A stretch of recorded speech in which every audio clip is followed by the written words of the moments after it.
Bismillahirrahmanirrahim. Assalamualaikum warahmatullahi wabarakatuh. Alhamdulillahirrabbilalamin. Assalatu wassalamu ala asrafil anbiya wal mursalin wa ala alihi wa sahbihi rasulillahi ajmain. Alhamdulillah, bersyukur kehadiran Allah. Salam dan salam kepada Rasulullah Muhammad SAW. Allahumma salli ala Sayyidina Muhammad wa ala ali Sayyidina Muhammad. Pada sesi ini kita coba akan membahas dan berdiskusi tentang hukum keluarga. Poin pertama yang ingin saya sampaikan dalam pembahasan hukum keluarga ini adalah masalah keluarga dan hubungan darah. Yang pertama adalah keluarga. Tentu kita sudah memahami, sudah mengetahui apa itu keluarga, tapi ini akan saya bahas tentunya supaya tetap menjadi bahan diskusi kita di masa yang akan datang berkaitan dengan keluarga. Karena ada isu-isu terbaru ini, undang-undang yang akan disahkan atau masih dalam pembahasan sih sebenarnya, berkaitan tentang undang-undang ketahanan keluarga. Ini juga nanti menjadi penting kalau kita bahas secara perdata. Karena dalam konteks pidana pun, misalnya undang-undang perlindungan anak juga bagian dari konsep hukum keluarga juga, tetapi masuk ke wilayah pidana.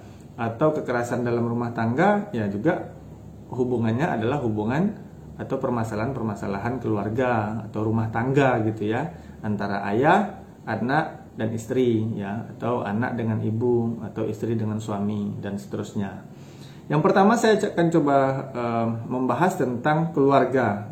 Menurut para ahli ini ya, dalam arti sempit dan dalam arti luas, apa itu keluarga?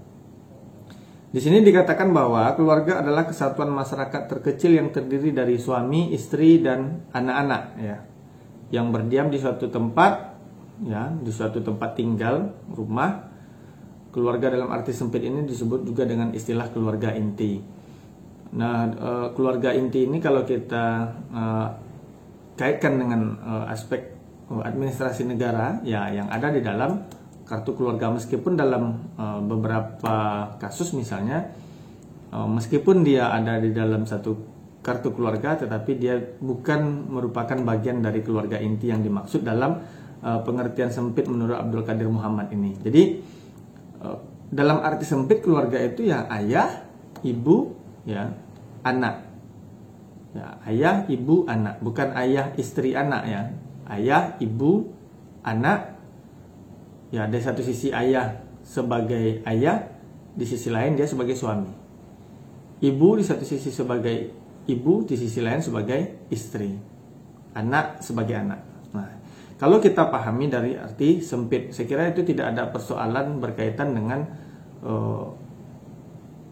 definisi dari keluarga dalam arti sempit. Yang kedua, dalam arti luas, keluarga itu terdiri atas suami, istri, anak, orang tua, mertua, adik atau kakak ipar ya. Keluarga dalam arti luas ini umumnya kita jumpai di tengah-tengah masyarakat Indonesia.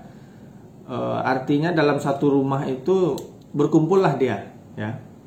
Karena memang berkaitan dengan misalnya masalah ekonomi ya, atau masalah sosial, atau juga berkaitan juga dengan kebiasaan atau prinsip ya. Misalnya muncul istilah makan nggak makan yang penting ngumpul gitu. Jadi memang ada di kita jumpai di tengah-tengah masyarakat kita dalam satu rumah besar itu, inilah dalam keluarga dalam arti luas tadi itu ada ayah, anak, istri, mertua ya, orang tua, adik kakak, ipar, dan lain sebagainya. Nah, kemudian kalau kita membahas tentang keluarga dalam arti luas, tentu berkaitan dengan hubungan keluarga karena ikatan perkawinan dan ikatan hubungan darah. Nah, nanti kita akan bahas sedikit tentang bagaimana hubungan darah. Nah, lalu kemudian ada lagi muncul istilah hubungan keluarga itu karena karena ada hubungan ipar tadi ya, atau istilah yang kita sering dengar hubungan semenda gitu ya, atau antara mertua, ipar, kemudian anak tiri, ya, menantu. Nah, antara suami atau istri dan mereka yang disebutkan itu tidak ada hubungan darah, tetapi ada hubungan keluarga ya. Kalau di ditelusuri pasti ada keterkaitan satu dengan yang lainnya. Nah, hubungan keluarga karena ikatan atau pertalian darah itu ya itu juga disebut dengan bagian dari hubungan darah. Nah, hubungan keluarga karena ikatan atau pertalian darah itu misalnya ayah, ibu, nenek ya, ayah, ibu, nenek, buyut misalnya itu dikenal dengan istilah lurus ke atas ya, hubungan darah lurus ke atas. Tapi kalau istilah yang kita gunakan anak, cucu, cicit, berarti hubungan keluarga karena ikatan atau pertalian darah lurus ke bawah. Ya. Jadi kalau lurus ke atas kita bilang ayah, nenek, ya, kemudian buyut itu ke atas. Kalau istilah yang digunakan anak, cucu, cicit, berarti lurus ke bawah. Kemudian ada istilah lagi saudara ya, saudara kandung, kemudian anak-anak dari saudara kandung kita berarti lurus ke samping. Nah, itu ya. Kalau kita berbicara tentang keluarga dan hubungan darah. Yang kedua, pada sesi ini berkaitan dengan hubungan darah. Hubungan darah adalah pertalian darah antara orang yang satu dengan yang lain karena berasal dari leluhur yang sama. Dari leluhur yang sama. Nah, jadi munculnya istilah leluhur, hubungan darah menurut garis lurus ke atas, itu disebut dengan leluhur. Sedangkan garis ke bawah disebut dengan istilah keturunan. Nah, jadi saya ulangi, kalau garisnya ke atas, ayah atau apalagi buyut, itu dikenal dengan istilah leluhur. Kalau ke bawah disebut dengan keturunan.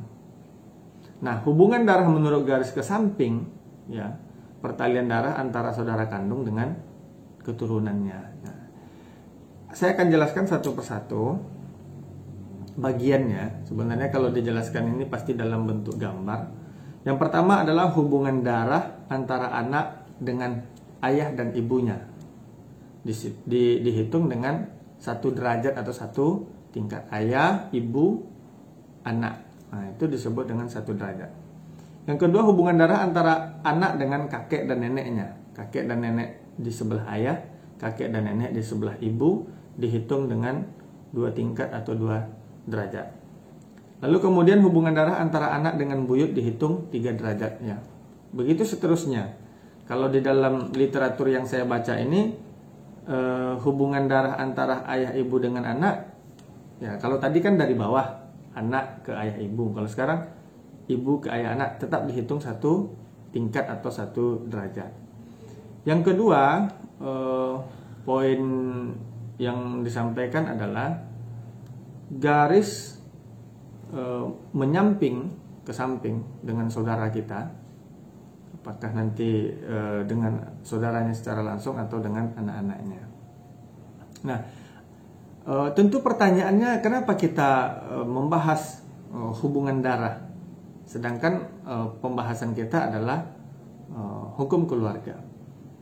Setidaknya berdasarkan literatur itu ada 3 manfaat yang bisa kita ambil setelah kita bisa memahami konsep hubungan darah itu. Yang pertama adalah menentukan boleh atau tidaknya melangsungkan suatu perkawinan. Nah, karena pembahasan kita dalam pembahasan perkawinan itu adalah masalah perkawinan itu bisa batal atau bisa tidak sah karena ada hubungan pertalian darah. Itu yang pertama ya. Jadi menentukan boleh atau tidaknya melangsungkan perkawinan. Yang kedua, manfaatnya adalah kita bisa menentukan prioritas ya, urutan prioritas berhak atau tidak berhaknya terhadap pembagian warisan atau hutang ya. Jadi tidak hanya warisan, hutang juga. Jadi menentukan siapa yang lebih berhak ya untuk mendapatkan warisan, siapa yang lebih berkewajiban untuk membayar hutang-hutang dari ahli warisnya misalnya. Lalu kemudian ketiga, menentukan urutan prioritas dalam perspektif proses perkawinan, misalnya masalah perwalian. Nah, jadi ada 3 hal yang dijadikan sebagai landasan kenapa kita mesti memahami dan mengetahui hubungan keluarga dalam perspektif sempit dan luas tadi, serta bagaimana hubungan-hubungan pertalian darah. Tentu kita bisa memahaminya secara umum. Saya kira itu yang dapat saya sampaikan pada sesi pertama ini. Terima kasih. Assalamualaikum warahmatullahi wabarakatuh.